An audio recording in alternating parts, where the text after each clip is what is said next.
Everybody in here probably has business cards except for you. So to make this so that everybody's on an even scale, everybody's going to put their name on their sign, because there's going to be a drawing.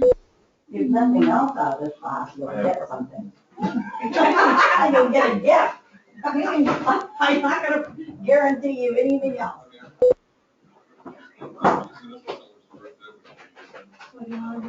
Just your name. Oh, I forgot to get one more thing. So they said it's all disclosures that are required. They gave that to CHP.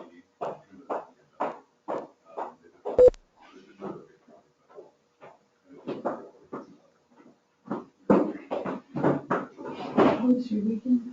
It was great. How was your Granite City? How was Granite City? Actually, I didn't have to do it. They took her with them, which I'm glad as we had back into that house. Yeah. You know, it would have been a little difficult, I think. Yeah. They love that house. I had 8 groups come through. Really? Yeah.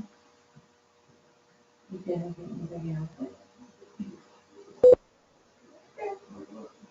There was 3 realtors, and both Letty and Kel's clients came through. For your own house? Yeah, I had 8 people. They loved that house. It was Kel's house. I was doing it Which for her. property? It's the one in Olivehurst off of Elizabeth. Oh. And I don't think it's gonna sit on the market too long. People lingered, you know, the Wow. sign of very much interest. I think she will have multiple offers.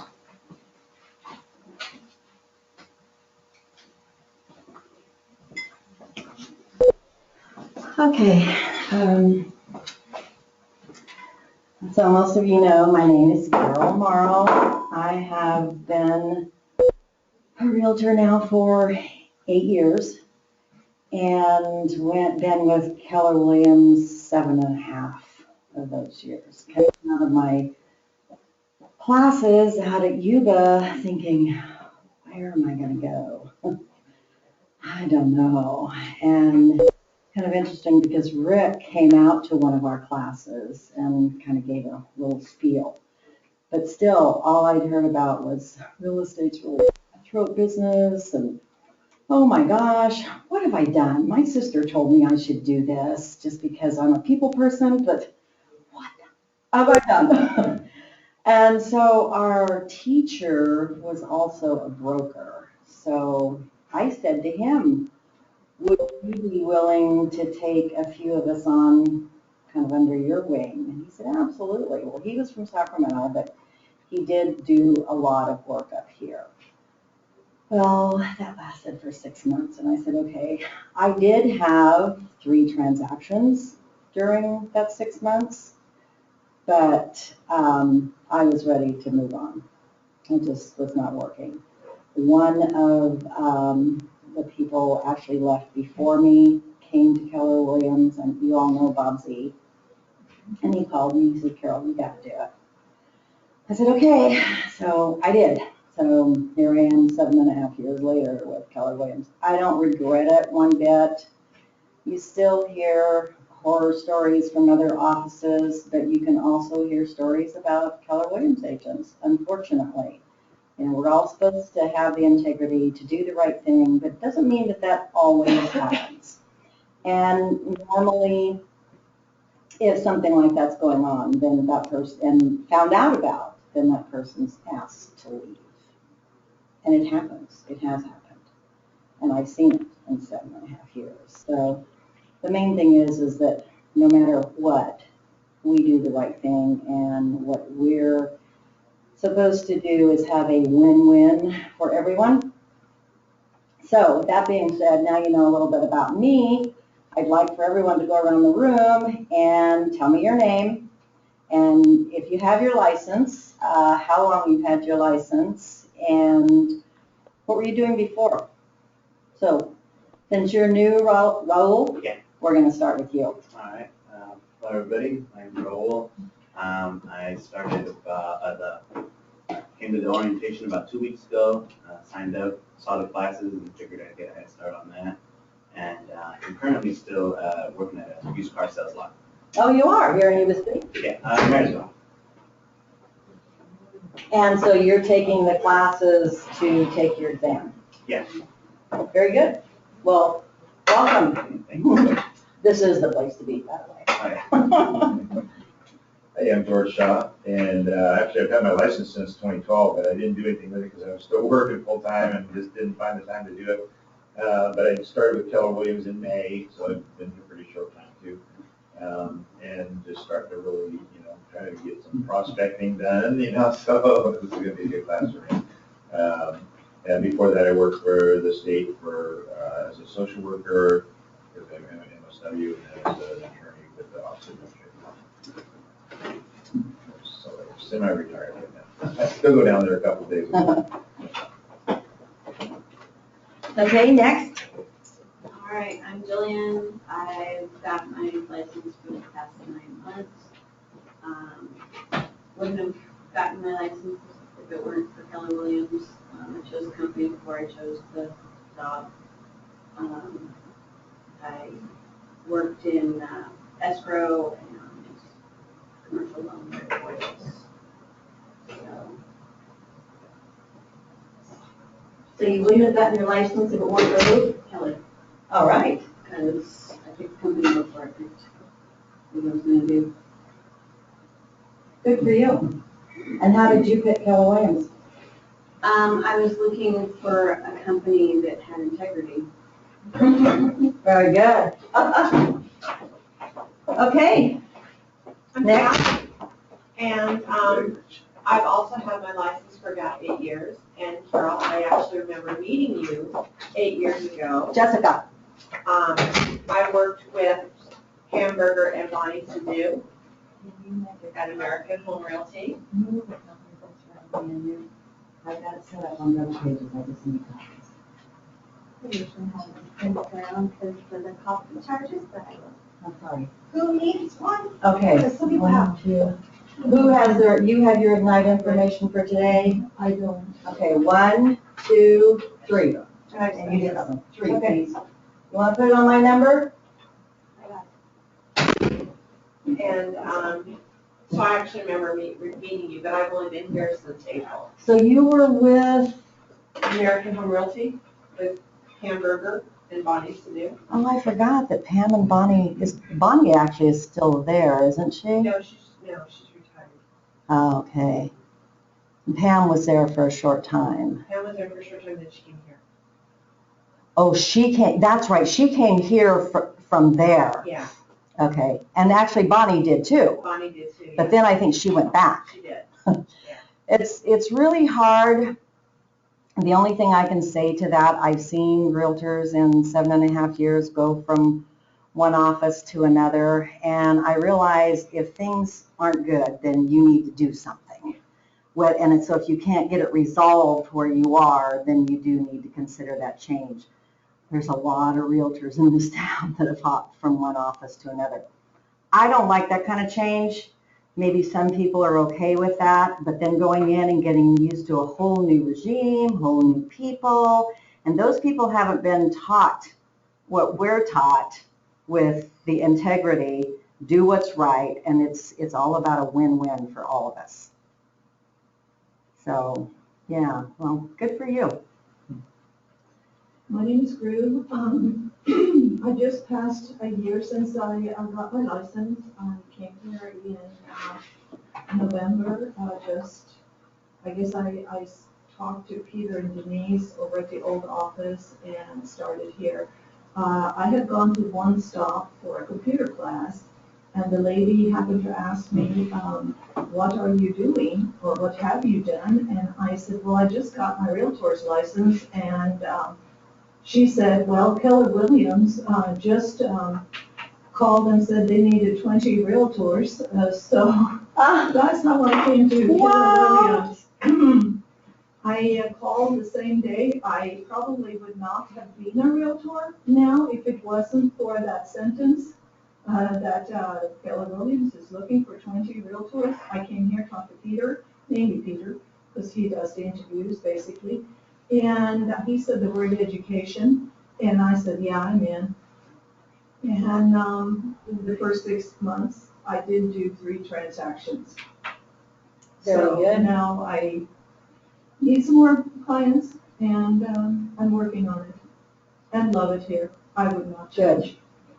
I figure I can't work forever anyway, and I'm not a spring chicken anymore, so. Me either. Here I stay. Okay, My name's Jason. I've been licensed about 15 months. Just recently switched to Keller Williams. Was in independent brokerage before. It's pretty small. It was 5 of us in the office. Had a moderate level of success for my first year, and just decided that, well, if I could do that, then what could I do if I actually got some training? And decided to come here, and here I sit, seeing if I can improve on my prospecting skills. Sounds See good. if I can do it better if I do it Keller Williams style. Okay. And I agree. And here's the thing I want to tell you, in addition to what we already talked about me. And that is, I am a really good starter over and over and over. I'm a very good procrastinator. And those 2 things are not really good qualities, because you start, and then you start again, and you start again. 35 years ago, when I quit smoking, I probably quit 100 times before I really quit.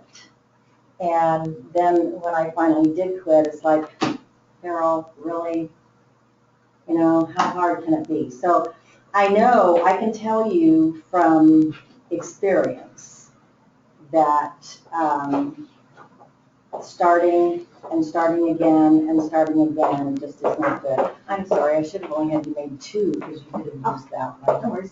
Thank you, Jessica. So I procrastinate. It's not good.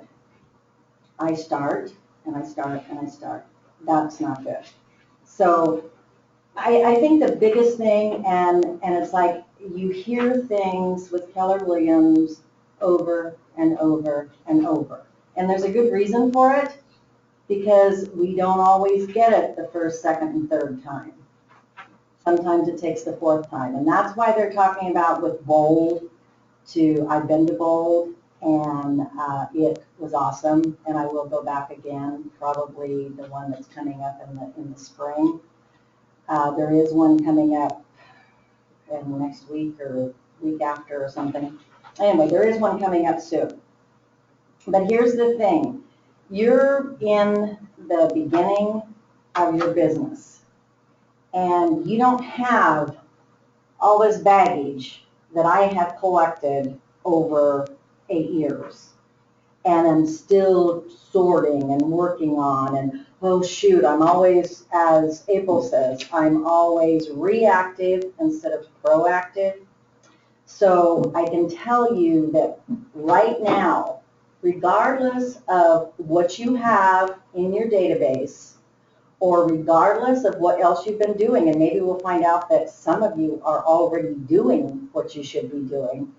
And I think that I can't impress enough that your schedule. The one thing that I do that is, and it is on my schedule, is get up and get started at 6 o'clock. And it doesn't matter what time I went to bed. I still get up at 6 o'clock. Now, in a couple of days, if I haven't had enough sleep, I'm going to start getting very tired. So then it's like, okay, get back on, because you've got to do this at 6 o'clock.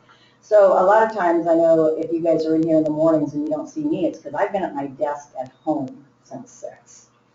And everything that we start never takes 15 minutes.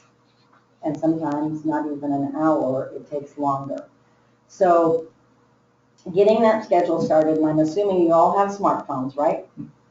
So you have your calendar on your phone, you have your contacts on your phone, you're able to text, you're able to receive emails, correct?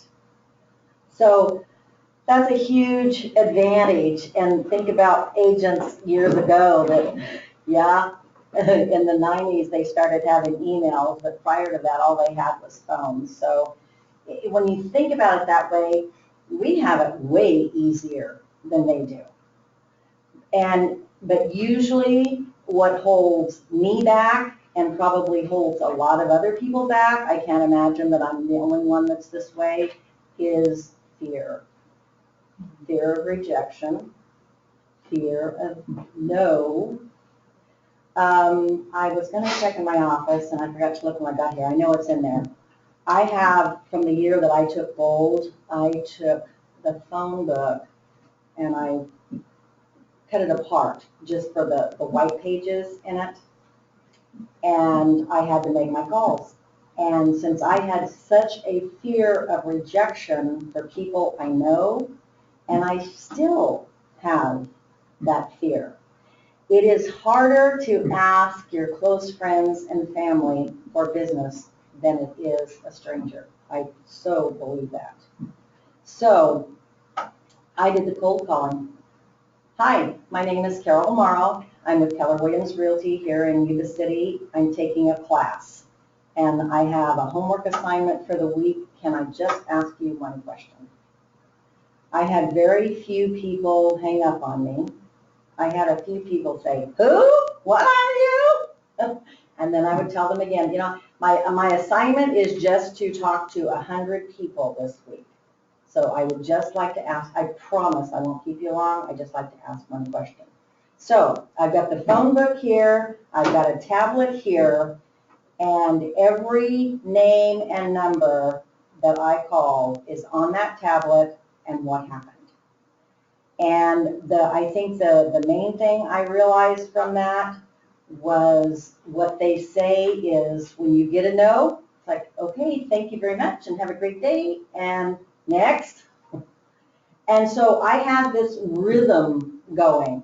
It just didn't matter. I had to get through 100 people.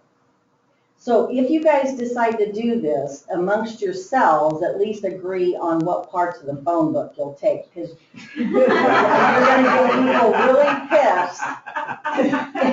We'll be looking for Carol. If you all start with the A's. So, you know, talk amongst yourselves and say, you know, if you decide to do this. And what it will do is it'll give you some practice. And I apologize, I have gum in my mouth today. I'm taking a medicine that gives me really dry mouth, but I got to take that out. It'll give you that time, the practice, and then pretty soon it's moving pretty easily. Okay, what is your question? Who do you know that's been thinking about buying or selling real estate that I can help today? They can't say yes, they can't say no. They usually, you know, I don't know. Some of them immediately say no. I had one lady that says, you know what, I have a friend. Now, that friend of hers has not bought anything, but I have been sending her stuff for 2 years. One day she will. She's still looking, and it's okay, because if they're not ready, they're not ready. And they can be not ready for a number of reasons. But I think what you'll see in here, if you haven't already read through this, and I'm going to tell you like it is because I procrastinate. I put this on my calendar about 2.5 weeks ago. Get ready for class, and it goes across my calendar on every day. And then how many days I have left, and then on Saturday it's like, holy cow. Saturday, I didn't feel real well. I showed property most of the day. Sunday, I was showing property. I got home at 7:30 last night. And I was like, okay, we all suffer the consequences of our actions, whether it be good or bad. whatever our actions are gonna bring something. And so last night at midnight, I was suffering the consequences of my actions for the last 2 weeks of procrastinating, sitting down and reading this material. And a lot of it I've seen before, but the problem is it comes back to not sticking. So what I've done is gone through the entire 28 pages, I think. I've highlighted some things. I wrote some of my own notes that I felt were important that I've learned over the years. And I thought, if nothing else, if I could just get you to do some of the things that I do, and definitely not do some of the things that I should do. I wish anyway, I want you to fix what I've been doing wrong. And the thing is, you are all just starting out. So it will be an easier fix for you because you don't have the baggage. I drive April crazy. So, and that's what I call all my stuff is baggage. And it's just getting everything in order. So you've got your phone that does everything, you've all got your laptops, and you've got some sort of a database. So each one of you must have, how many people in your phone? About. Maybe 100. That's a lot, especially in a short time. Anybody else? I might have 100. Okay. Now, Jason's got a job to tackle.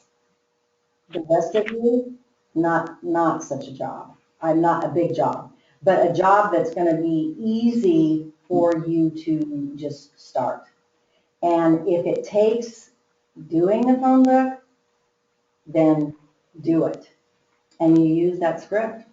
I'm taking a class, and my homework assignment this week is I have to talk to 100 people. You can use whatever number you want. I have to talk to 100 people about real estate. Can I ask you one question? Who do you know that's been thinking about buying or selling real estate that I can help today? And then it can end up in a conversation, and it may not. It may be just a flat no. So in that yellow or in the white pages, I have a colored pen, and if I talk to them, they get a check mark, and they go to my yellow tablet with a note. This is a nasty guy.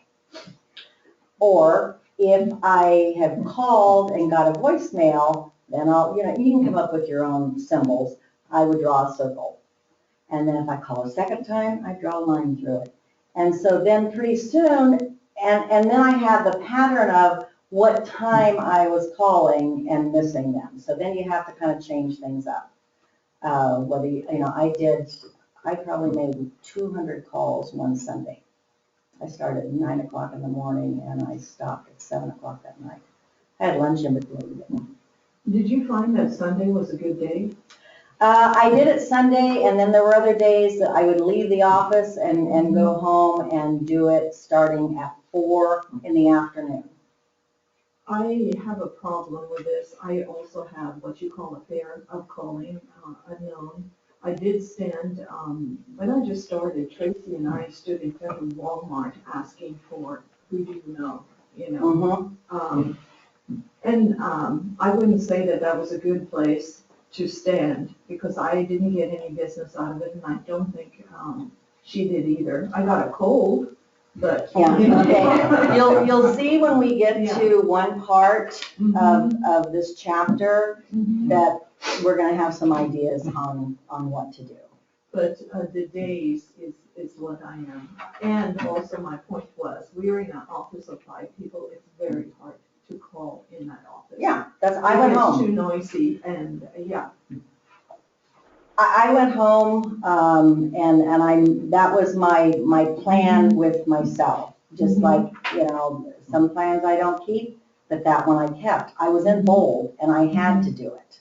I had to be accountable to our trainer on the following week. We did that also, and I think that was mainly why we stood in front of Walmart. You know, the bold 100 pin? Mhm. Both Tracy and I got it, and they thought we were doing our job. But I spent maybe an hour, 15 minutes in front of Walmart asking, who do you know who wants to buy or sell real estate? Right. You can do that pretty fast, and if you get a no or a yes, but we're touching and we're scratching. I mean, I think she had over 200, and they felt that just a feedback on it, it wasn't good, really, that we had cheated in a sense. Really? Yeah, but it worked. I mean, during Christmas time, if you want 100 gold and spend a couple of hours in front of Walmart, you will have your 100 in a couple of hours. Yeah. But the thing is though, we also want quality leads. Mhm. So, okay, so I talked enough about that, so I guess we better move on because Well, we've had a lot of. when you gave your 200 on a Sunday, did you have any luck? Did you Yeah. luck with it? During the time that I was in Bold and I made my calls with the phone book, I ended up with a listing in Lewis Lake. I have one lady that I've been working with for 2 years. She can't afford a lot, but she's working on it. I had another young lady that I don't know what the heck happened, but we just didn't communicate well. So I didn't, and luckily I didn't spend a lot of time with her. And that's another thing I can tell you. Over the years, I spent time with people that I should have waited for. But because I was new and because I needed the money, people that need money do desperate things. And I kept working with people that I look back now and go, I'd like to wring your neck. Because all you did was waste my time. And I vowed to myself, it's not going to happen anymore. So how many times before you said, now looking back in hindsight, how many times of touching those people should we do, and then we say? Oh, these are people I wasn't just touching. These are people that were touching me, want to see this, what about this, what about that? It was the time I was spending with them because they were calling me. I see, okay. And showing property and going way out of my way. Mhm. And I'm talking not just local, but up in the hills. Now, I did end up with several sales, land sales up there, but I also still have 2 other clients that have just totally worn me to a frazzle, and I'm not going to do it anymore. She's still getting listings, one of them, and we will have an understanding before I will do anything else with her. It's like, Carol, this is stupid. Yeah. You can spend your time on other things and be doing much better than this. Open houses. Yeah, and that's another thing we'll talk about, is you'll see it as we go along. So basically, I've got part 4, and it's all on prospecting. And the thing that it comes down to is if we don't have clients, we don't make money. And in order to get clients, we have to prospect because they're not just going to appear. Oh, I'm sorry, Mike, you can have that one because that's what's my copy. So yeah, you can take that. So 2 things that I wrote down as I was going through, I mean, I wrote a lot in the book, but 2 things that I had written separate was to enforce on yourself the scripts for lead generating. You know, that got so easy for me on the phone because that's what came out of my mouth. And after all this time, it still rolls right off my tongue. So deciding, and I can remember thinking before, I go to this class and that class, and it's like, pretty soon it's like I'm overwhelmed with information. But really what it comes down to is right in this chapter on Ignite for prospecting. Because all of this other stuff is pretty much a moot point if you don't have leads. And the other thing that has always had a bearing on me, and I forget which one of the ladies with Keller Williams says this is simple, but it's not easy. And it's so true. So the things that I just want to make sure of that all of you are aware of. So we've talked about the cell phone, we've talked about your database and your calendar. And Cal said something last week or the week before at the team meeting. If it's not on your schedule, it doesn't get done. I'm the world's worst. If you put it on your schedule, it's because you're going to get it done. And if you don't get it done at the time you said you were going to do it, you're at least going to get it done by the end of the day. And at the end of the day, there's always going to be something that didn't get done. Then you put it on the first thing for the next morning. And through all of this, what I've seen, because sometimes it can be so overwhelming, is set up 6 things. 6 things for real estate, 6 things for personal. And I think it is important to separate those two, because a lot of times it's easy to get caught up in the personal and say, well, I can do this and it's only going to take me a minute. No, you got to start with the business. And it seems like a huge elephant, and they say to eat an elephant, it's 1 bite at a time. And I can't tell you how important it is. I would do things so different starting over. So you guys have that opportunity to do things different than I did. Note cards. And I know it's different for everybody. I go to the dollar store, and I know that for guys, sometimes it's a little harder to find ones that aren't real feminine, but they're out there. Or you can spend some money and buy the KW ones, but I do, mine mostly aren't, but I do have some that are not feminine. And so, and I think it was, and maybe I've used them, it's like a beach with some shells on it or something. But also if you're writing to a lady, it's really not so bad to go ahead and one of those, whatever you're comfortable with. Writing those notes, and having stamps ready. So you go in and you buy 100 stamps and you be prepared for your week. So all I'm asking you to do this week, they're referring to 90 days. I think that's way too much to ask, because then it's almost seems like it's this dark cloud hanging over you. All I'm asking you to do is for a week to put these things into place that we're going to talk about today. And then I'd like to hear from each one of you, because I'd like to know that what I had shared with you is something that's going to work for people that are newer in the business. You all know about the Millionaire Real Estate Agent.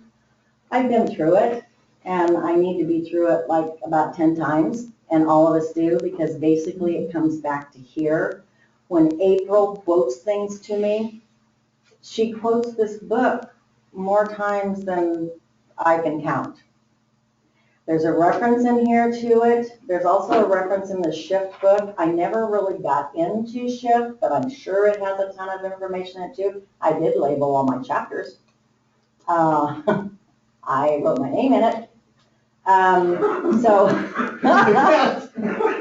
Yeehaw. And these I took and had the spiros put on them, just because I'm kind of a freak when it comes to that kind of stuff. I like spiral bound. But you can get these books. The office has them. And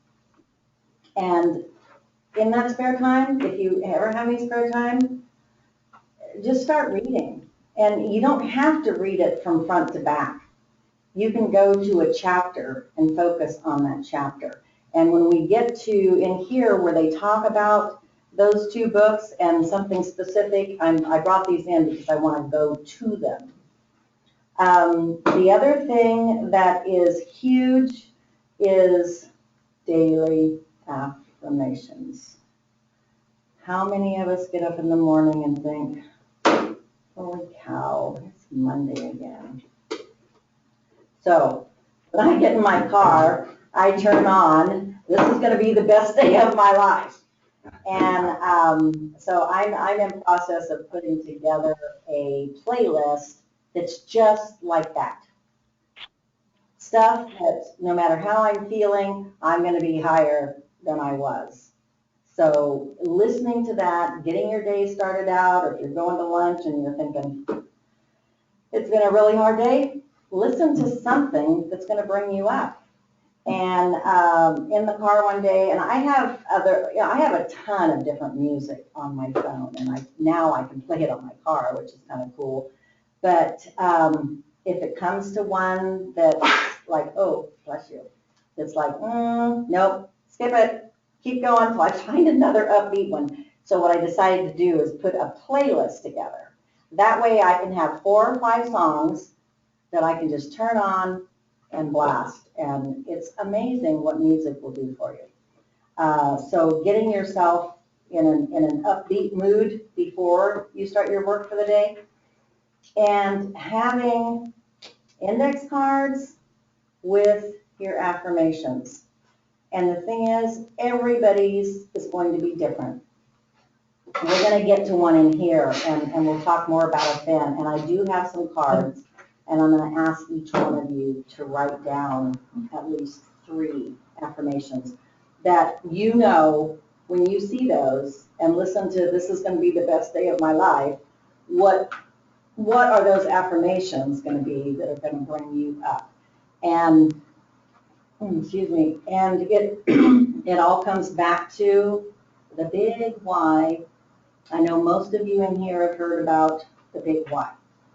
And one of our trainers used to say, a big, hairy, audacious why. And the bigger, the better. And that's really hard to get through here because it's like, wow, is that greedy? How can I do that? Believe me, I've been doing it for the last 8 years. But even in the Bible, it says, you asked for it, so why not? It says it's okay there, why not? And I still have a hang up with it. It's just, the fears that we deal with are always going to hold us back. So we have to not be reactive to things that are happening during the day. We have to be proactive. We have to make that schedule and then stick with it the best. And I realize you can't all the time, but stick with it the best you can. And and I have a sheet that I made up that's in I don't know if any of you use Google Drive or Dropbox or Evernote or any of those things. I have a sheet I made up with actually several things that I've learned over the years. The problem is I don't stick with them, and I really do want to. But I have one sheet, I just use an Excel spreadsheet, and so it has a couple of columns here and then mostly just lines. And so I can go in and type on it as opposed to writing. Writing notes to me is like I go to my iPad or I go to my laptop and I type, because then you're not trying to read your writing later. But I have one sheet that says things I did today. And you can start with 8 o'clock in the morning, 9:30, And so you can look back at the end of the day and say, this is what I did today. And the other thing is a sheet, half of it is business on top, and the other half is personal on the bottom. And my intentions are to check off, I've taken care of all my emails, took care of all my text messages, returned all my phone calls, and I don't have an explanation of that, I just check them off. So that I call one line, and then I have 5 more things under that if I don't do these today, I'm going to have a problem. So you list those things, and then you do your personal things. You've got to pick up a prescription, or you've got to do this, or you've got to do that. You've got to pick up something at the grocery store. You can either print those things out and handwrite them, or you can do it on your computer or your iPad and type them as you're going. And I hear over and over, and I don't care whether it's smoking, weight loss, prospecting, whatever, if you're not tracking it, it's not gonna go anywhere. Whether it's that you're wanting to lose it because it's weight, or you're wanting to gain because it's leads, if you're not tracking it, it's not gonna go anywhere. And by tracking it, then you can do, what they refer to as your lead conversion. And so everybody's percentage is different on how long did it take you, how many people did it take you to convert from here to here. So it's huge. That's all I can tell you. And I'm like this in staying consistent. So I want you guys to be like this. So I would like you to take the commitment for the week and plan on pulling some of the things out of here that we're going to learn about today. So on page 2, where it talks about checkpoint, this is where you're going to report on your results. So I want everybody to take a minute and just look at this. These are 4 habits that we all need to be doing every day. Now, they're saying 10. It doesn't have to be 10. If it is overwhelming, cut it to 5. And then if you do 10, yay. But at least what it amounts to is if you don't have a goal, you're not going to do anything. And if you don't track that, you're still not going to do anything. So basically, I want all of you to write in there. So this, say for this past week, have you added 10 people to your database? Have you connected with 10 people by phone? Have you written 10 notes? And to preview 10 homes. It's like, oh my gosh, it all feels so overwhelming. So cut it in half. Cut it even further than that. But the main thing is that you start the habit. And don't be like me and be a starter. Start it and stick with it. And so let's try it for 7 days. And be aware of what you're doing all day. So at the end of the day, you can look back and say, I can account for from 8 a.m. to 4:30, and all of this was good stuff. Or I can look at this and go, dang, I didn't do what I was supposed to do. And what we do today is going to make a difference in our paycheck in 30 days. Most people that are working, they know they're going to get paid. That's not our case. And it could be 30 to 45 days. And so when you think about it that way, it has an impact on what you're deciding to do or not to do for your day. So is there anybody in here that could put 10 in there in each one of those boxes? These are daily goals in one day? It says daily. I think of it honestly as weekly. I think on my very best day, I may have added like 6 people to my database. Yeah, see, I'm never going to be there. Of course, here's the And on thing that with same you. day, I didn't connect with 10 prospects, I didn't write 10 notes. Right. Okay, so let's look at it as a week. And then for this next week, that's what you're going to try to do. I think those goals are for the millionaire. Real estate. Yeah. Well, and here's the Get to that thing. kind of productivity. That's how they got there. Yeah. Yeah, it is. And I'm just like you, Jason. To me, pretty soon you've got so much information, it's way too overwhelming. That's a good week for me though. Yeah, I do that about 40 weeks out of the year. yeah. You could probably do 10 on a weekend if you do an open house, but I'm looking at my open house that I did on Saturday. I had 8 groups come through, okay? One was Letty's client, one was Cal's client, 3 came with realtors, one was a looky-loo, and that left me with 2 people, okay?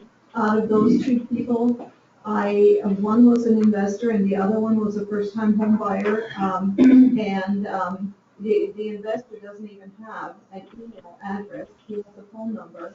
And, how am I supposed to, I'll call him up, but I am assuming that what I'm going to have to do is find out where he lives and physically send him. You have his full name, right? Yeah, Okay, so you go into My First Fam yeah, and bring up his name. You'll Yeah. find his mailing address. I have that. So either that or drop off, because you know, sometimes, and since he's an investor, he said 100,000 to 140,000. Okay, that's fine and dandy. As soon as you get something in that price bracket, everybody goes.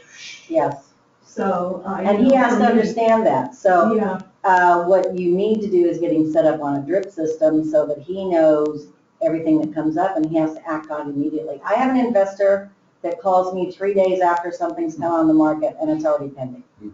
He has learned now, if he sees it at 7 o'clock, he better be calling me at 8. he doesn't even have a computer. They don't have a smartphone. So that limits me. They have a regular phone and a mailbox. Okay, well, you're gonna have to work that out. But I think when we get through this, you'll have a bunch of other ideas too. And of course, I knew I would do this. I get to talking about things that I know I want to share with you, and of course, we got the book to cover. Once you run out of, like, you know, the contacts that I have, you know, in my smartphone and my email, and once I run out of those, where do you get, how do you commit other, the next 10 people to add to your database? Like, where do you get them from? Just kind of pull them out. The phone book, and like I say, make sure you guys are all starting in different places. You can go to the phone book, and we're going to run into more things as we go through this too. So let's get started on that. So this talks about your daily 10-4. Let's call it your weekly 10-4 for this first 7 days. And see if you can come anywhere near. And maybe you'll do 10 on one and not on the other. Now, we know that we can all go preview 10 homes. And let's say a week. A day? No. Oops, I'm sorry, I forgot what we had for you. Okay, so, so everybody's aware of that daily, but we're gonna call it a weekly. And then tracking your numbers. The more you track, the better you will be able to set realistic, achievable goals. Okay, over to 3, which I have on here at 9:20, and we're now at 9:49. Okay, so getting your head in the game. And heaven only knows that there's a lot of times that my head needs to be in the game, and it's not. We have life going on, so life happens. But it's picking up habits. Not bad ones, but good ones. And so the main habit is the daily prospecting. And the thing is, you're prospecting when you're out meeting new people and talking. And so then you have that opportunity to create a relationship. But the most important thing is the long-term commitment. So if you can all start out with 1 week, and it says to devote 3 hours a day to lead generate as a minimum, especially if you're building your database. Now, if you don't have anything to do, then yes, do that for 3 hours a day. And we're going to be hearing good stories about you if you're doing that. If you don't, you do what you can. So the thing that if you focus on that one thing for prospecting, that you're going to get your fastest results in the shortest amount of time and the least amount of capital. Who wants to read Chris Heller's statement? Chris Heller, monthly agent and president of KW Worldwide, says that he knew from day one that prospecting was the only thing that mattered. I didn't know the business, but I knew I had some buyers and sellers, and the only way I was going to get them was by calling. I couldn't wait for them to find me. It was just common sense. Chris believes that prospecting is the most important activity that any agent can do. Without prospecting, there are no leads to follow up on. There are no listings to service, there are no buyers to work with, and no escrows to handle. His advice to Ignite students: prospecting your focus because that is where all the money is made. When an agent is, they really don't have anything else to do, with no buyers or sellers to service, so they should be prospecting 4 to 6 hours a day. Treat prospecting like any other important appointment on your schedule. If an agent were on a listing appointment, they would stop in the middle to take they wouldn't stop in the middle to take a phone call or check their email or have a sandwich. Chris advises that agents treat prospecting the same way because it is actually more important than a listing presentation or anything else that might be on their calendar. So is there anything there that any one of you can say that, that's an aha for me? Pardon me? I think we all do it. One of the things that Diana Kokoska says is a day without prospecting is not a work day. Because without the leads, we have nothing. And when that happens, that's when you get this. And that is not fun because then you're working your way back up and then it's down again. Trust me, this is coming from experience. I don't want you guys to do this. Okay, moving on. On the next page, they show, page 4, a countdown to payday. And the prospecting is what jumpstarts the entire countdown. So we've got leads go to appointment, to agreements, contracts, closing, and money. And the quantity of the leads and the quality of the appointments you obtain is a direct reflection of your prospecting effort. And that's when you want to think about your effort on being out in front of Walmart as opposed to coming up with something else. And you'll see that when we move along. So then they talk about today's plan of action and that you have to have a stage for prospecting with 2 simple strategies.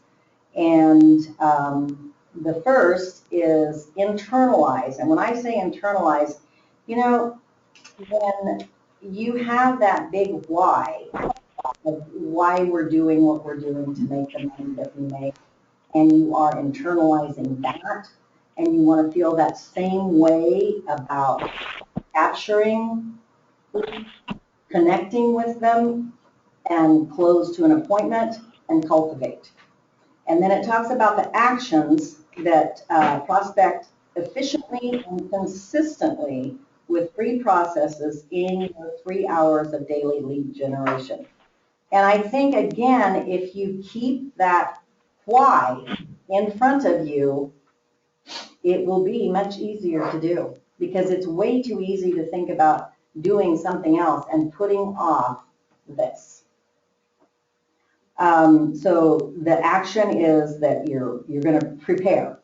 So you're going to make your list that you're going to call.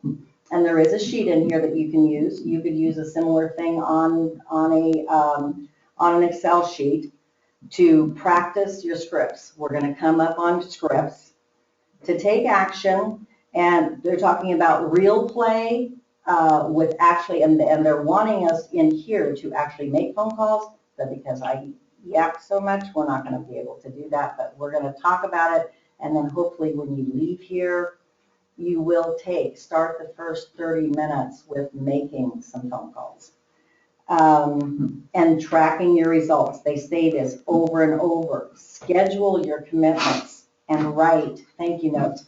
And I used to think, oh my gosh, all of this takes so much time, and then to write a note. And the note can be as simple as, hi Pat, it was great talking to you today, and I look forward to hearing from you soon. Have a great vacation, or blah, blah, blah. 2 sentences. And I put one of my business cards in.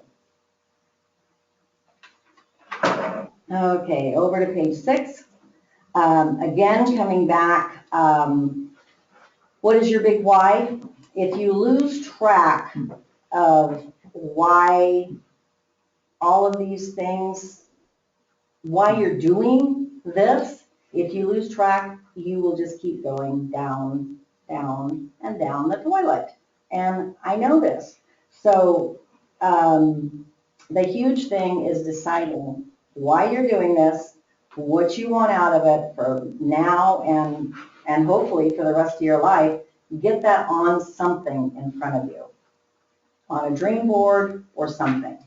So they're telling us to gear up. So in gearing up, we have the tangible things, which we've talked about, your database, your cell phone, scripts, and your thank you notes and stamps.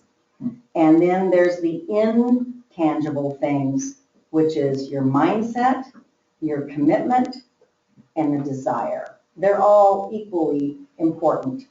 So we have to continually refresh our mindset and our commitment and our desire, our burning desire. So it's either with that song, it's going to be the best day of my life today, or your dream board, or a picture of something you want. On my laptop, I have a picture of a motorhome that was for sale. I'm sure he sold it because I didn't have enough money to buy it. So something that you're seeing constantly to remind you why you work as hard as you do. Affirmations. Okay. We all have our own things that'll work for us, but what I want everybody here to do is to read this affirmation with me out loud.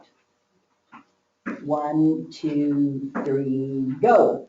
Opportunities come easily to me.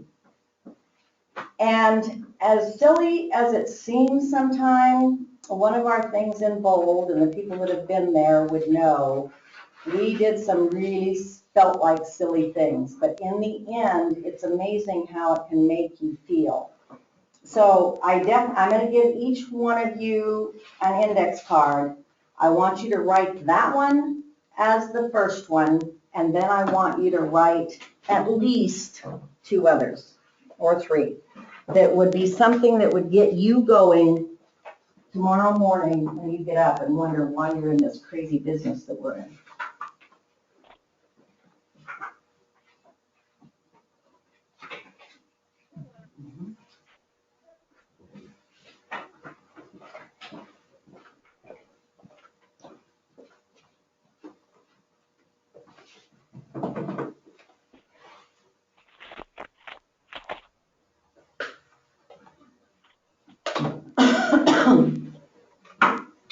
And as soon as you're finished, let me know.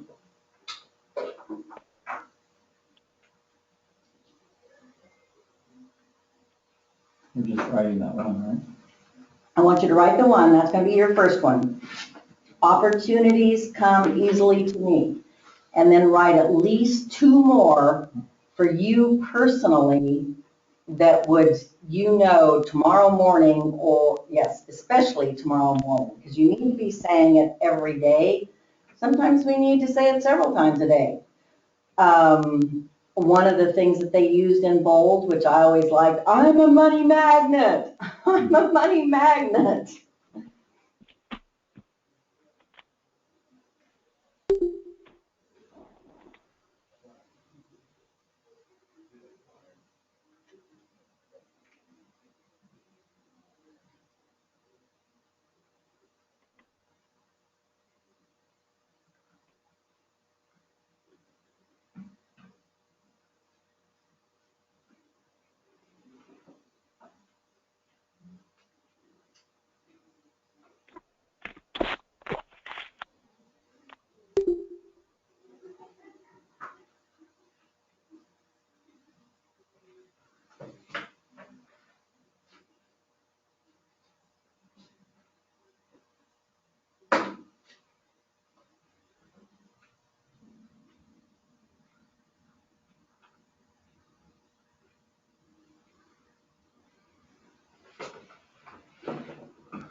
How are we doing? I'm done.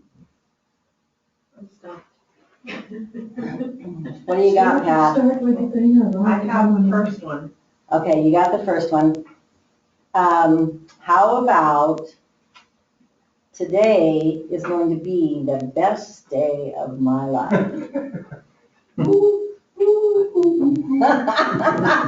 Mike knows that one. Okay, and that's something you can keep working on. and keep adding to it or keep changing them up. It doesn't have to be that same thing. As the day goes on and you think about something, it's like, oh, I need to write that down. And, maybe it's, what is my big why? Because we forget that. I have a deck of cards that I've gotten that are all affirmations. I could loan those to you, so you can search through, maybe find something that works for you. Where did you get it? Where did you get them? Actually, I paid way too much money for it. At one point, about 6-8 months ago, I thought that the Keller Williams model was not going to work for me, so I started looking for another model, found it, paid for it, and then realized that I hadn't given Keller Williams a fair enough shake. So I got to set that on the shelf, and I've been working on the Millionaire book and stuff like that ever since. Good. Because everything is there for us. One of the things that I did in the beginning is I was always trying to recreate the wheel.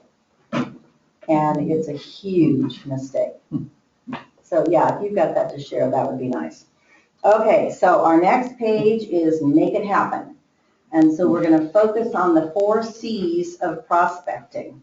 And really, if you think about it, it's as simple as prospecting is just a conversation. It's having a conversation with someone, and then hopefully it turns into, especially if the you're feeling, sometimes you can have a conversation with someone and think, I would never want to do business with this person. So that's okay. It's next. But, most of the time it is just a conversation. It's getting to know someone, and then hopefully it'll lead to a purposeful relationship, and then that you can build business from it. So your goals are in business building conversations to aim for appointments and or referrals. And so you continue to strengthen the relationship. So first you're capturing the leads by getting their contact information. Then you're going to continue connecting with them, and then hopefully be able to close for the appointment, and eventually to buying or selling real property. And they may not be ready, but it's okay. You just keep building that relationship. And I have a relationship that I've been building with this lady for 2 years, and one of these days she's going to buy a $80,000 condo. But I'm not going to slight her for that. I just keep building the relationship. But then so you have to keep cultivating. And it doesn't have to necessarily mean spending money to do that, but it can be a little money. It doesn't have to be a lot. Because they talk about marketing versus prospecting, and your prospecting is always going to win out. And then eventually, as you're making more money, then yes, you can get into a little more marketing. And Keller Williams always says, lead with revenue. And the truth is that your success in real estate will be in direct proportion to the number of people who, when they meet you, want to work with you. And let's face it, sometimes that doesn't always click, and that's okay. But so you work, and then I always say, but work with the willing. Mm-hmm. If they're not willing, just let it go. I have a hard time with that. I used to. I'll say that. I used to. And then it says there's a tip there for capturing leads can be as simple as getting a list from your title company to call. I don't get that because we don't get lists from our title company that has phone numbers on it. So I don't know about that. So how fast can you move from your first contact to closing for an appointment? And you're not going to know that until you start calling. So then they go into more detail on the capture, the connect, and then here's where the scripts come into play. So you need to, and they're saying to take advantage of every conversation to fill in any remaining blanks, use this script. And we're supposed to be doing role playing, but since I'm kind of behind on the schedule, I'm going to have to keep moving. But I want you all to read these scripts, mark them. Mark the one that suits you best. If you have to tweak it a little, but I wouldn't tweak it a lot. And I realize some of them sound silly, but you get in front of a mirror and you say them over and over, or you get someone to practice with, and you need to be able to know that you're sounding like you're coming across as sincere. So you're going to be capturing their information. In this case, they're saying, by the way, I don't have all of your information. Can I get your email or your mailing address, or can I friend you on Facebook? I'm sure probably everybody here uses Facebook or Tweet or Twitter, or I don't use Twitter, but I use Facebook. I know there's a lot of social media stuff out there. I have started in Facebook, when I see somebody post something and it's in reference to somebody that I haven't seen in a long time, then I message that person that I haven't seen in a long time. And so I'm trying to connect with some people and then to be able to say, so, you probably don't know, but I'm a realtor with Keller Williams Realty, and here's what happens is April will say to me, did you ask for the business? No, but I told them what I do. Did you ask for the business? No, but I told them this. Carol, did you ask for the business? No. So if we don't ask for it, they're not gonna give it to us. Whatever we don't ask for, sometimes we get things that we don't want, but if we don't ask for it, we're definitely not gonna get it. So on the next page, they're talking about connecting, and that I think it's so important that you're absolutely passionate about helping people and building relationships. And successful real estate agents know how to connect with people and want to connect with people. And if you're not a people person, then you're probably not in the right business. That's not in the book. So you just continue to connect with people. And then in the next section, referring to a script again, and I wrote next to it, I like this. And then I wrote again, ask for the business. Hello, Jason. This is Carol. Do you have a minute? Great. I'm just calling you about business. As you may or may not know, I am now in real estate. I have joined Keller Williams Realty, and part of my job every day is to call people I know and like and ask about their real estate needs. It's like, how simple is that? That's like calling a stranger and just saying, who do you know? But this is someone that you know, and then you're just letting them know, I'm doing real estate. And not have that huge fear that it's my family or it's my friends, because I do. But we've got to ask for the business. So we continue connecting, and we're asking open-ended questions that will provoke a response. And so in Diana Kokoska at the bottom talks about how time is money. And it's easy when we call somebody that we know to start chatting.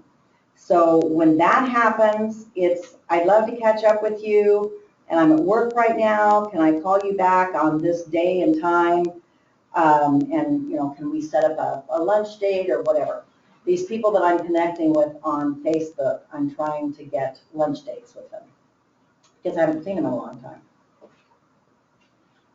time. Okay, connecting questions. You want to get the details to add to your database? If you would, please tell me a little bit about your family, your job, your life, etc. Assess their wants, needs, and plans. What are you looking for? What do you want to do? Where would you like to buy? Where is your home located? Why are you moving? When would you like to do this? So you have your little cheat sheets in front of you that have various scripts for things that come up. But definitely, the connecting questions to ask. And so basically you're starting with who, what, why, when, where, and how. And not just a yes or a no. So one of the things, and then it's the insight from Schiff. I do have a book here, but I'm not gonna go to it. We're just gonna go over it. The fundamental theme of connecting is curiosity, to know who someone is, to understand their wants and needs, and to become aware of their worries and concerns. At this point, you are just investigating, not selling. And I think that's huge, because when I'm talking with someone, I know that's where I want to get, but that's not where I can start. And then the close. Connecting is crucial, but unless you get their business, yeah, you'll be popular for sure, but you won't be making any money. So closing is the process of asking for the business, a referral, or an appointment. You must ask for business and referrals. And they have different scenarios and scripts for a hard close, a soft close, a direct close, indirect close, trial close, assumptive close, the negative positive close, and the take-back close. Tie-down close, the alternative choice close. And as you can see, all of the scripts vary. So once again, if you look through this book and pull these scripts from here, and when we write something, it usually sticks with us better, whether you type them up on a sheet and say, these are connecting questions, these are closing questions. And it's like, we have a book that's about 5 inches thick with scripts, and scripts for everything, and it's way too overwhelming. In this chapter, they give all the scripts you need for prospecting. And I would be really surprised if for every situation you couldn't find something that would work for you. So in here, and they suggest that you at least, and it doesn't mean you have to use all of these, but pick out a couple of these that would work for you. Can we meet today, or would tomorrow be better? Would it be okay if I got you some information to look over, and then we could meet to discuss it? So in this chapter, there are a lot of good scripts. And again, it shows you wouldn't have to necessarily do them in the 1, 2, 3, 4 order. You can mix them up, just depending where you are with that person. And then the cultivating. And the cultivating is huge. I have past clients that I have not cultivated. And shame on me. And when I do contact them and I find out they bought or sold real estate, I'm not going to be very happy with myself. And I have had a couple of situations that I found out about that if I had kept in contact with them, it wouldn't have happened. So it's an ongoing process. The capture, the connect, the cultivate. And under cultivate here, it's talking that a script saying, first of all, thank you for giving it some thought. Now that we have spoken about referrals, you are likely to think of someone since I just put the thought in your mind. So when you do, please give me a call or send me an email. And if it's okay with you, I'm going to check back from time to time. And it's like, how hard is that? Touch campaigns are good. And then from time to time, you can send something out, some marketing information through emails, but you don't want to be bombarding people because you don't want them to unfriend you or click on spam.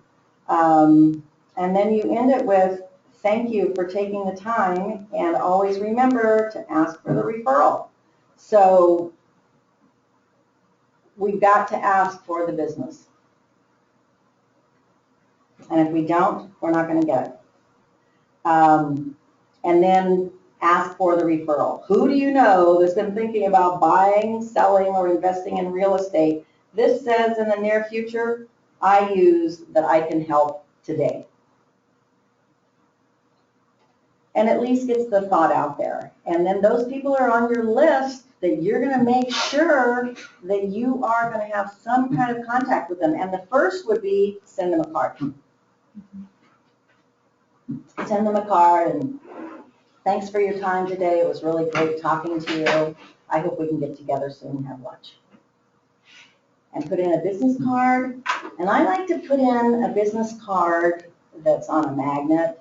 You know, you can get the magnets at Staples or Office Depot. I use Office Depot, but they're gone now.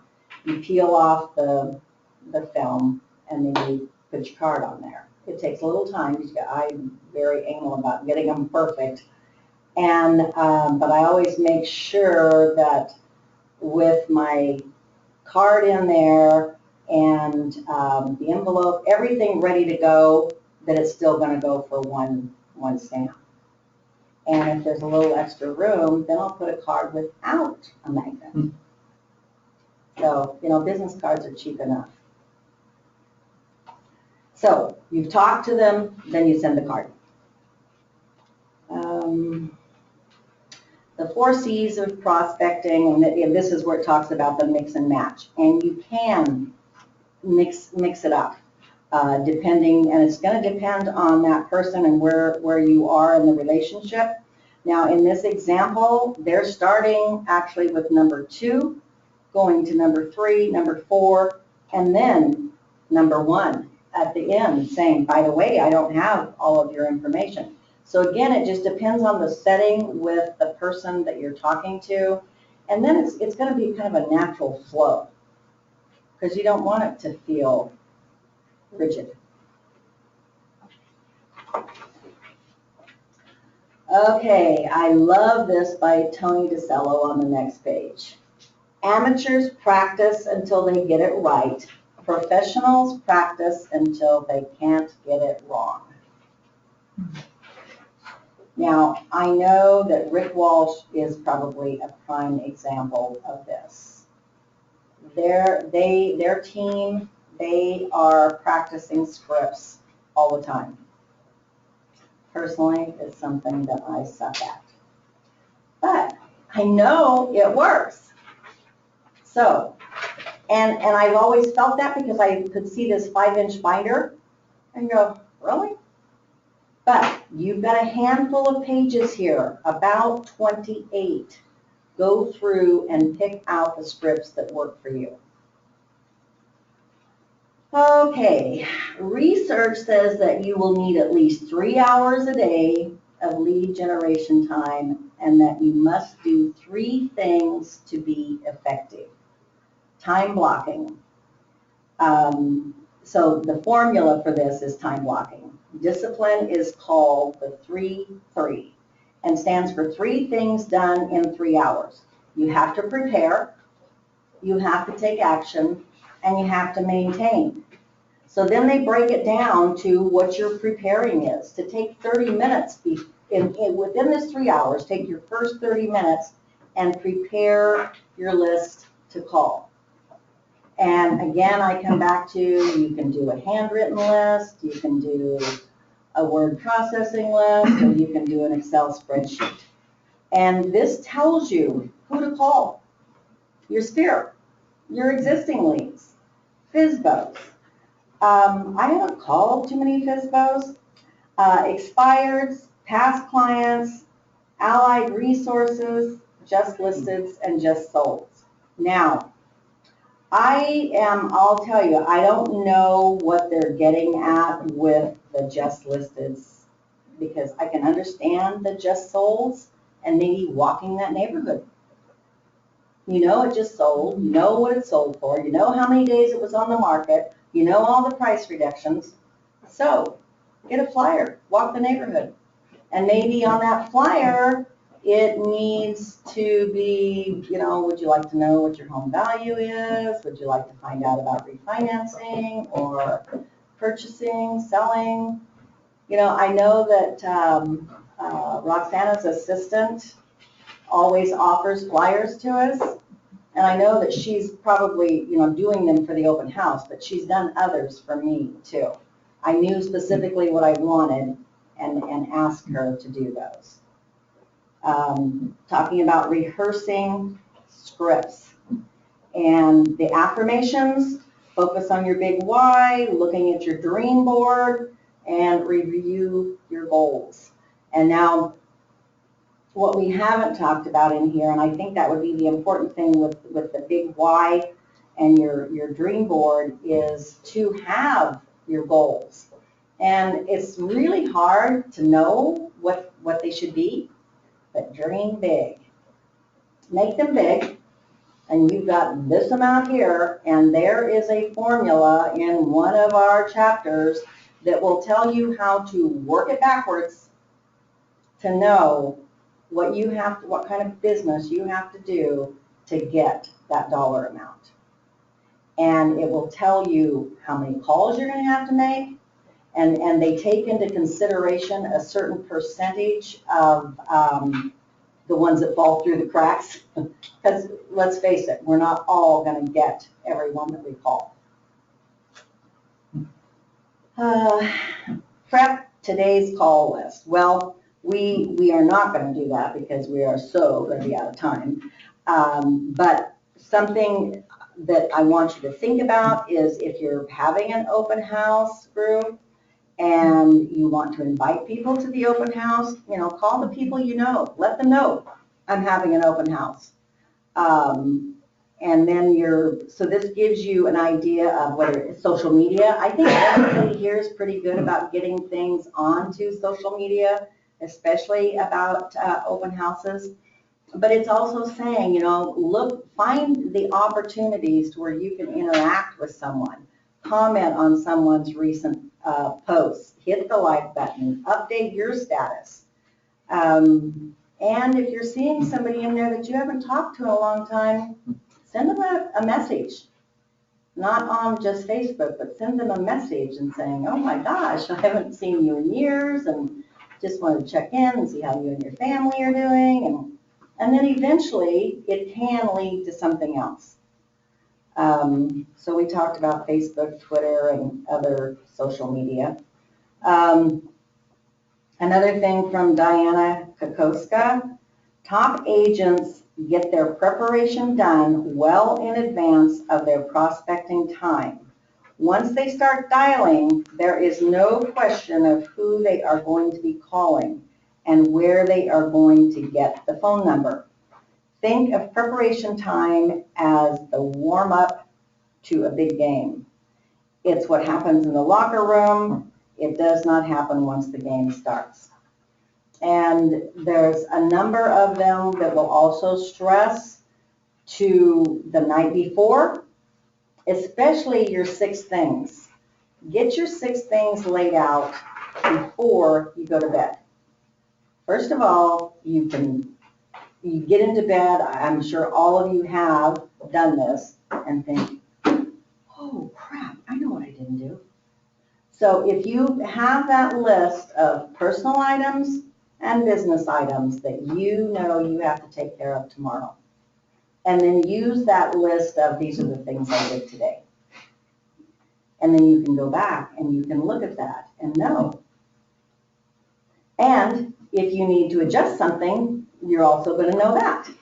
And if you're coaching with April, she's going to look at it and be able to tell you what you should do immediately to adjust it. We may not know immediately, but trust me, she will. Prospecting is a numbers game.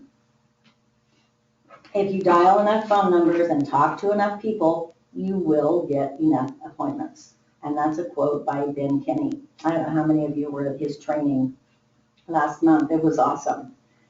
And everything that we do like this is like so overwhelming. And now that we've started Ignite, and this is session 4, I don't know if you guys were at 1, 2, and 3. It's all going to seem like a lot, but what you have to think about is that prospecting is number 1. And if you can take these 28 pages and condense them for yourself down to 3 or 4 pages and have all your scripts in there and your ideas, things I told you to do and not to do, because trust me, I know, then it'll be so much easier to refer back to this. Okay, so What I've written here for myself is, a note on no. You know, we all have the fear of no, but the mega agents, they hear no, and basically they say no means nothing. It just doesn't mean right now, or it's, and we have a tendency to take it personal, and it's not. And I can do that with strangers, and I don't take it personal. But if it's my family or friends, I take it personal. So write down your biggest fears and what could be the worst possible outcome of that biggest fear, and what does no mean to you, and it really means nothing. And you just say, next. Okay, over on page 17, I would like for someone to read, so my voice can take a rest, on invite your database to an open house. Rue? Hi, Mrs. Jones, my name is Rue. This is, okay, hold on here. I just wanted to give you a quick call and let you know that I will be holding an open house near you and near your neighborhood, and I was hoping you could stop by to say hello. I know you are probably not in the market for a house, but I will be there at 1 o'clock on Saturday. And if you want to come over and catch up, that would be great. And you know, I think it's a slightly awkward because first of all, well, although I take that back, they're saying it's the people that are on your A list, and we need to back up to page 15 for a minute because they talk about how to put letters on your people.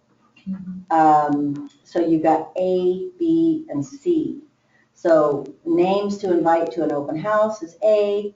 B is names of people you haven't called yet, and C is people who responded to your social media post. So then with that in mind, you have them on an open house list. Now, maybe they are someone that's just been looking, and so you want to let them know that you're having this open house so they can at least stop by and see it. So then the next one is you're asking your Mets for their business. And I think this is real similar to what we had already read, talking about, as you may know, I'm now in real estate and have joined Keller Williams, part of my job every day. I think this one is probably one of the best ones in here because it's kind of like that cold call that you're just saying. It's so easy to say, who do you know? And here, it's saying you may or may not know that I'm in real estate, and part of my job is to call people I like and ask about their real estate needs. So I know you can all put something together, and so if they're interested, you can ask questions to connect and investigate further, and then to say, excellent, would it be okay if I got you some information to look over, and then we could meet to discuss it. Okay, if they have a referral, can I please have their contact information? I promise I will take very good care of them and let you know what happens. My enthusiasm together with years of experience at Keller Williams, and maybe you don't have years of experience, but you can say my experience with Keller Williams. And I always say that I have a whole resource of people in my office. So I'm never concerned if they say, ask me a question and I can't answer it. I say, you know what, I may not have the answer, but I know where to get it. I'll get right back to you. If they have no referrals, at least to thank them and for giving it the thought. And we had already seen this in one other area where it talks about, because I put the thought in your mind, you'll probably think about someone. And from time to time, I send out market information. And then it talks about the social media. And I saw that this post on Facebook. But again, back to the messaging and not just posting it on Facebook. And I have contact now with 3 people that I haven't seen in a long time. Then taking action, that's the prospecting time. Approximately 2 hours of the 3 to 3 is spent making connections, building relationships, and asking for the business. And a note on attitude. Project as much positivity into your calls as possible. Now, Chris Heller, he stands up when he does his lead generation and he's looking in a mirror. And I don't know if you've ever been talking to someone and you hear something they're saying and you can almost see either the frown on their face or the smile. So what our voice sounds like definitely makes a difference. And Chris Heller says, my attitude is that every person I talk to has a paycheck stapled on their forehead. And it's my job to go and get it. And I'm not going to lose it. I will do whatever it takes to get the appointment. That makes it sound really simple. And it's not easy. But he definitely says, well, and that's in bold too, that mindset is 90% of your success. So it's kind of like if you think you can or you think you can't, you're right. Okay, phone calls. When you start dialing, make as many connecting calls as you can using the scripts that you just learned, this practice, that you just learned in here. So you have a call sheet to track those calls. And again, I ask all of you, let's do it for 7 days. Make your open house calls first. If you have not connected with everyone in your database, let them know that you're in real estate. Start calling the contacts if you've marked as B. Spend at least 10 minutes calling anyone that you have marked C. Update your database as you go. And it may be, as I probably would be writing that information down and going to my database when I'm finished, just because of the awkwardness and keeping your thought focused on where you are. But then look at it, what went right? What kind of challenges did you have? And how can you power through those challenges the next time? And the thing is, you want to track these because the tracking leads to you being able to know your conversion rates and being able to have someone talk to you about where those conversion rates are and what do you need to do to get them up if you're not getting the money that you want. Remember that big, hairy, audacious why. So it has a call sheet in there for you that you can use. And you all remember our affirmation for today, opportunities come easily to me. And they are. And today is going to be the best day of your life. So you want to put the emphasis on when you're using the scripts and making the calls. And, our goal today is to invite people to our open house and get appointments and referrals, but don't underestimate the value of script practice and shared experience. We have a lot to learn from each other, and that's the thing I love about Keller Williams, is that we do all learn from each other. Carol, how far in advance do we want to invite people to our open house? I didn't see anything in here that specifically said that, but I would think probably 3 days. Yeah. Because if you get too far out, people are going to forget. And if you get too close, they're going to have other things going. Yeah. Okay, that's what I was thinking. Okay. It's been 2 days, but I've not had great success at getting people to come out. So. Then again, I usually have my houses sold before I can do an open house. And that's good. That means you're listening right. Okay, so on page 22, it talks about maintaining, so, and congratulations, assuming that now that you've filled your pipeline with leads.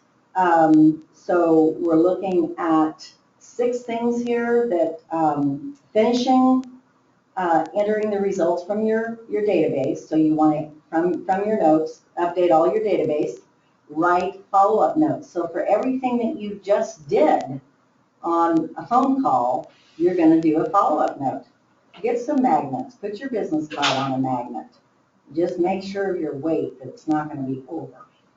And I know Jessica has a scale out front, but I usually get one ready and then I go have it weighed somewhere where, and this one's probably fine, I'm just always scared.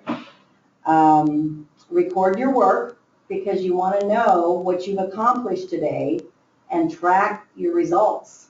So from these things, as they either are calling you back or whatever, so that you know. And if you've got, I don't know what everybody's using for in your databases for putting notes regarding your contacts. Everybody's probably using eEdge, right? So you've got plenty of room in there to the date that you contacted them, what happened, and it's amazing how months later you can go back and you can say, oh gosh, the last time I talked to you, your son broke his arm. So how is he doing now? And I think it's very good. They usually are like, wow. And then fulfill promises such as buyer instant notification system setup. I'm not familiar with that. And I would have to check into it. And then you want to make sure you send any information that they requested. And to wrap up your work, put any commitments on your calendar, and write and address thank you notes. And another insight from Shift is while maintenance is important, preparation and taking action are more important. Your goal is consistent lead generation, and the way you do it is seeing your job as lead generation first and servicing second. And to aim high. So it comes back to that big why. And we all of our big whys will be very different, but it's a personal thing. So when you get that set in your mind and have that picture in front of you, then you're going to have more energy for spending time doing your prospecting. Chris Heller says, he talks about the power of prospecting versus the slow burn of marketing. So he says you can, 1, wait for it from the internet, ad calls, or walk-ins into your office. You can buy it through marketing and or purchasing leads. Or number 3, you earn it by prospecting. The cheapest, fastest, and most productive way is just to go out and earn it. I never questioned for a moment that prospecting was the best way for me to go. And prospecting is the cornerstone of lead generation. Every time you meet someone, you should be thinking, what is the relationship opportunity here? Find people who will work with you now. And then I put work with the willing. I have done the other for way too long. So they're talking about a short-term, or it says the first 90 days or any short-term period. Prospecting is more critical than marketing. So instead of doing 90 days, do 7. Let's try it for 7 days and see what happens.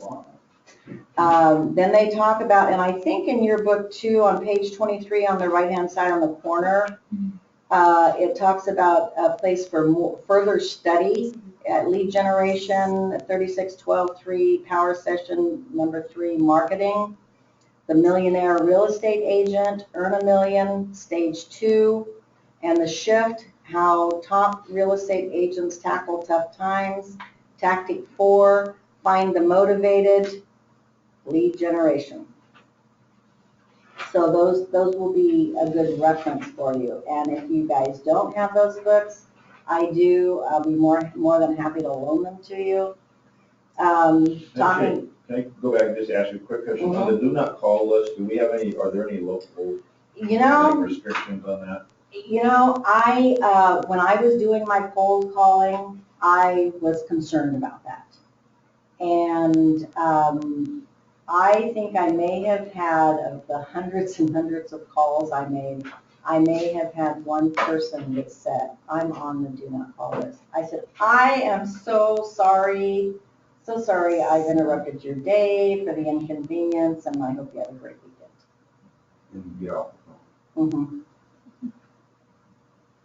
Yeah, that always has concerned me, because I want to respect people's privacy. But of all the calls I made, I only had one. And I think because I started out with, I'm taking a class and I need your help. My homework assignment is talk to 100 people this week. This week. And a lot of times people would say, so how many have you talked to so far? And I had them numbered on my tablet. And I could tell them immediately, and they said, wow, how long have you been on the phone? And then other people, it was like, yes, no, and, but some of them were chatty.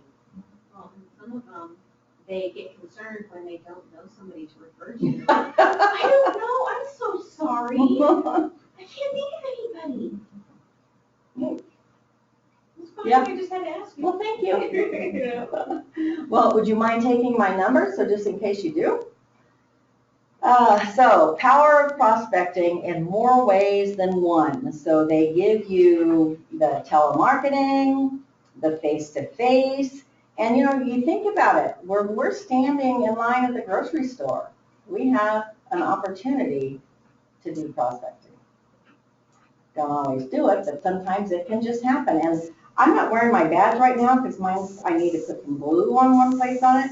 But wearing our name badges, it strikes up more conversations. My first client I got from wearing my name badge, Mm-hmm. and it took 2 months later. Yeah, it's important. What do they mean by allied resources?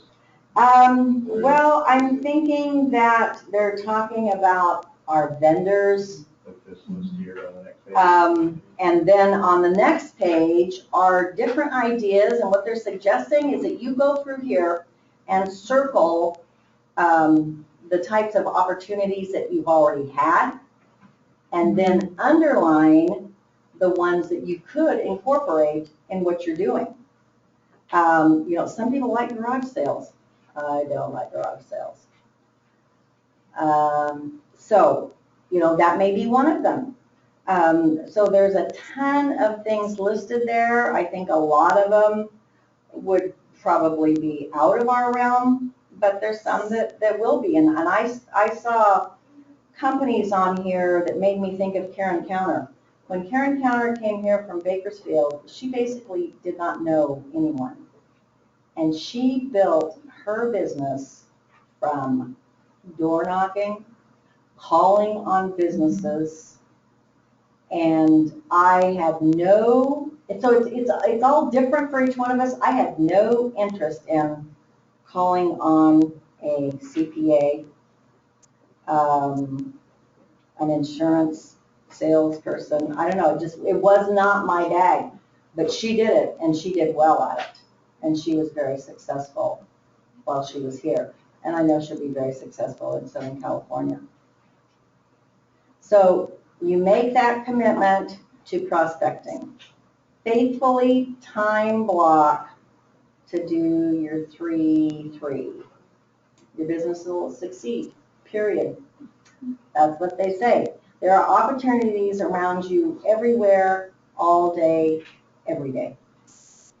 And so these are ideas of where those opportunities are.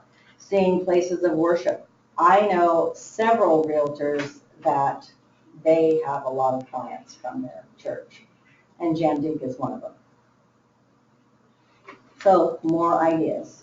And more lead generation targets.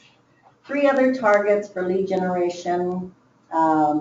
agents from other companies, and there they're talking more about the commercial customers. And then just looking for talent for someone that you may eventually, maybe want to join up and be on your team, or at least have them still in your pipeline. So basically what we've gone over are the ways to prospect for business, and soon you'll have leads, buyers, and sellers. So we've talked about the 4 C's of prospecting, and you've applied the 3x3 formula to your prospecting activities, and that you actively prospected for leads. We did not do that today, but you're going to. And then you wrap up activities with some methodological follow-up. So whether it's a note, well, I think the note is the best. If you've had a phone conversation with someone, then you drop them a note. Now, the next step is to get to work. So your action plan comes back to time blocking and scheduling things. Now, Justin is going to do our next class on accountability. I plan on being there because remember, I'm the procrastinator and the starter. So I think it will be a really good class. I think that by then it would be really good if you guys were in the Rev Up, you worked on your value proposition. It's a really tough one to do. I still don't have mine perfected. So it's hard, I understand. But what won't be hard is to get a poster board or a journal book or any other alternative and get your dream board set up with meaningful images, photos, or pictures, inspiring words, phrases, numbers, symbols, anything that will remind you each day why you're doing what you're doing and to encourage you to step up. One hard thing for me is when I work from the office, I get interrupted a lot. So I work a lot from home, especially in the morning. And I'm up at 6, I brush my teeth and go to my desk. And then when I get hungry, I go get something to eat. And then if I have an appointment, I have to go get a shower and get dressed. But until the other happens, I'm in front of my desk. And I always have something to work on. And I'm not wanting to discourage any of you coming to the office because we need it. We need the energy that's here. And, but there's just times that I just have to focus on only this. I'm working on a really ugly short sale right now. And I tried to work on it here last Friday. And when I left, it's like, dang, now I got to do it this weekend. I did get it done, but I got it done because I just stayed focused on it. So it's huge. And what we focus on expands. So doing your daily, so if we're going to call it weekly, 10-4 assignment. So you've got 4 things to do, and you're going to try to do 10 of each one over the next 7 days. And you think about it, if you can connect with 10 people, you could actually do that probably in a day. And then turn around and write thank you notes. So those 2 things really would be pretty easy to do. I think adding 10 people to your database is hard. I'm not going to lie. I think it's hard. So I say whatever you add is better than 0. Now, it's your turn. Any ahas? I know when I start, I'm going to start with like 4 to 6 hours of prospecting because I have to start Good. with a database. Mm-hmm. So that's going to be my main objective. Good. And when will you be taking your test? I just started. I'm going to take my first test on, I think, the 25th. And then, it's every 8 Are you doing days. it online? Yeah. Okay. And which company are you using?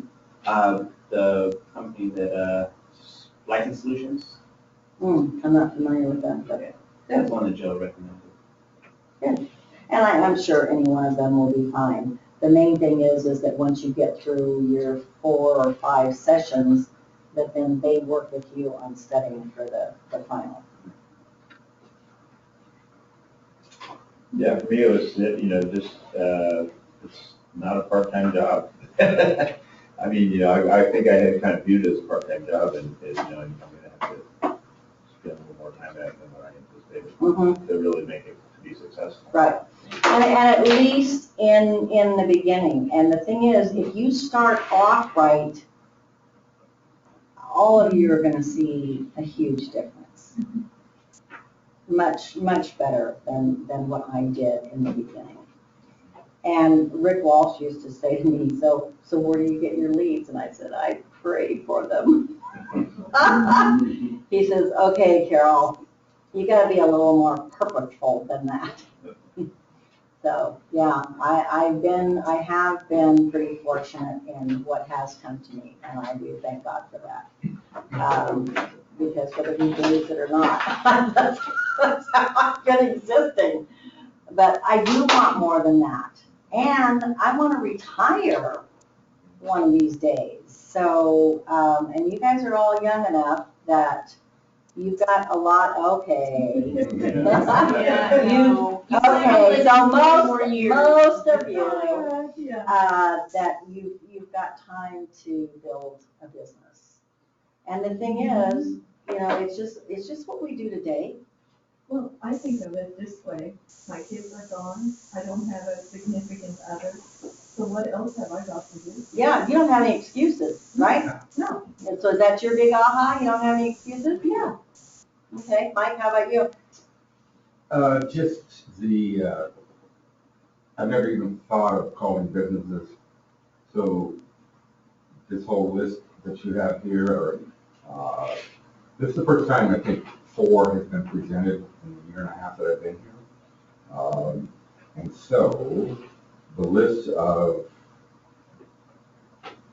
lead generation opportunities is very helpful. Good. Good. And Karen was quite successful with that. And her approach was, say with the CPA, I always have clients that need someone to help them with their bookkeeping or taxes or whatever. And so I'd like to meet with you and blah, blah, blah. And I'm sure that if you wanted to go that route, that Karen, even though she's in Southern California, I know she would be more than willing to kind of lead you in the right direction. Mike, I have a script that April gave me for that very thing, if you want. Cool. Okay, Pat?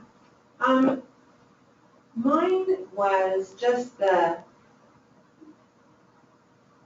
reaffirmation, I guess you could say, that if you don't have a goal, you're not going to do anything. I mean, Yeah. it carries over into all aspects of my life. That's really where it starts. We have to have that why, and then we have to have our goals to set, and set it high, and then get there. And so at least you're shooting for it. Jillian? Yeah, I'm reminded that what you focus on expands and it's not on your schedule. Mm-hmm. Good. Good. Can I see you after? Mhm. And now I'm interrupting you, but I want to take care of you. No, that's right. That's right. So I hope everybody got something out of this. I can talk to people one-on-one all day about experiences and things. Following a guideline from a book has been challenging for me. Of course, it didn't help that I procrastinated because, like I say, I put this on my calendar 2 weeks ago, and I was going to just start in segments. So in a panic last night, I'm going, okay, how many pages? Okay, now how many sections? So then I broke the sections down. I even put a timetable on them so that I would know, Carol, you gotta get to the next section. So probably the one thing that I didn't do that they had in here was to take 30 minutes for you guys to make calls. And I always hated that part. Yeah. So, but we have to do it. So there's a reason that they push for us to do that. And every time I've been in a class situation and had to do it, I always hated it. I would really like to see you guys take this 28 pages and condense it down to a few pages that you can put together as your checkoff list and scripts to do your prospecting. And remember, standing in line at the grocery store, you can do lead generation. Anywhere, anywhere. And I would like to hear back from everybody, and we're gonna draw for something. But I don't think Jason filled one out, and that's I okay. don't think, And that's okay, because you have to be here to win.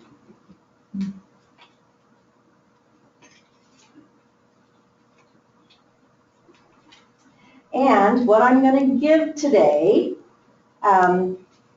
to celebrate all of you being in my class, which I was really quite nervous about doing. My husband says to me yesterday, well, how are you doing in there? I said, not good. And he says, well, do you want to try teaching me? I said, I'm not ready to teach anybody. How can I teach you? Oh, okay, sorry I asked. So, I don't know how many of you know about the one thing, I love the bow tie. and maybe you have it, and if you win and you have it, then you can always re-gift it to someone else. This is an awesome book. So along with all the other stuff that, gets dumped on your lap with learning real estate, there is a lot of reading, and then it's reading and having it stick with you. I am one, and they have done underlining in this book, but when I'm reading, I have my red, blue, and black and green pen, and I used to highlight, but the pages, it always goes through, so I use my colored pen and mark things that I want to remember. So, since you're the new kid on the block, I'm going to let you drop. Pull yourself, dude, pull yourself. Yeah. Jillian. Right on.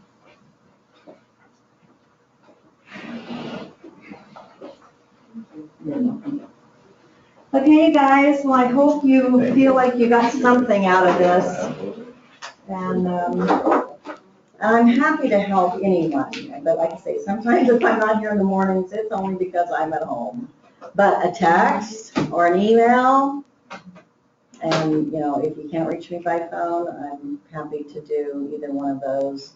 And then I do try to get in the afternoons. Thank you. And I'm going to do better at my prospecting. Thanks. Thanks so much, Carol. You're welcome. Thank you, Carol. You're welcome.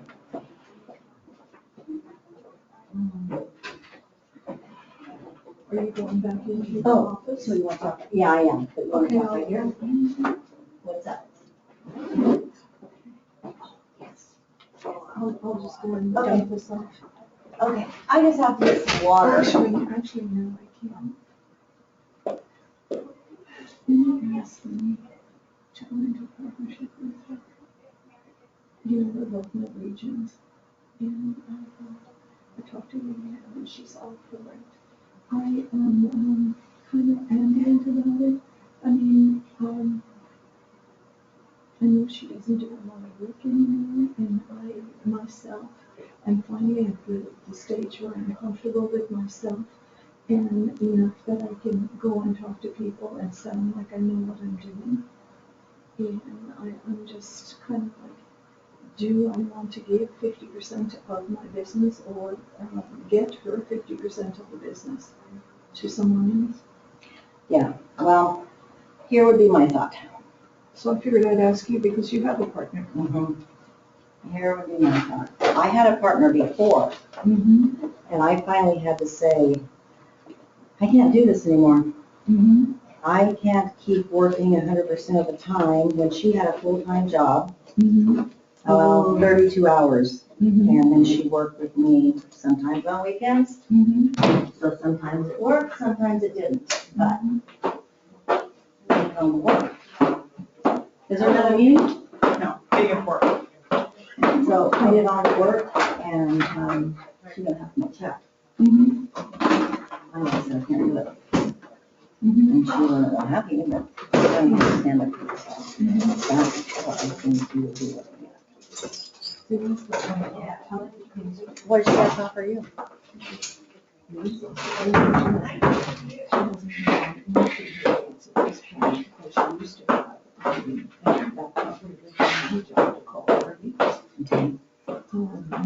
So she hasn't been very purposeful on her business for a while. I know. And I'm kind of like, okay, I like Uni, and, I started the Daguerre Point with her simply because she needed legs. Both Jillian and I did. And the client, I wrote the offer, and they did a counter offer, and she's coming in today. And, Oh, is that for that big place? and I hope, I've been praying, I'm kind of like you are, I've been praying, but I think that she didn't do enough of her homework when she priced that place, and so on and so forth, so, You know what I would see happening is you eventually getting someone to come in with you yeah. that you are working with, Mm-hmm, training. mm-hmm. I think she's too old. I hate to say that because I feel old in my own way, okay? But, I personally, mhm. I wouldn't do it. Well, see, that's why I haven't said anything. She asked me, well, what is oops. You better erase me, I guess. Here I go again.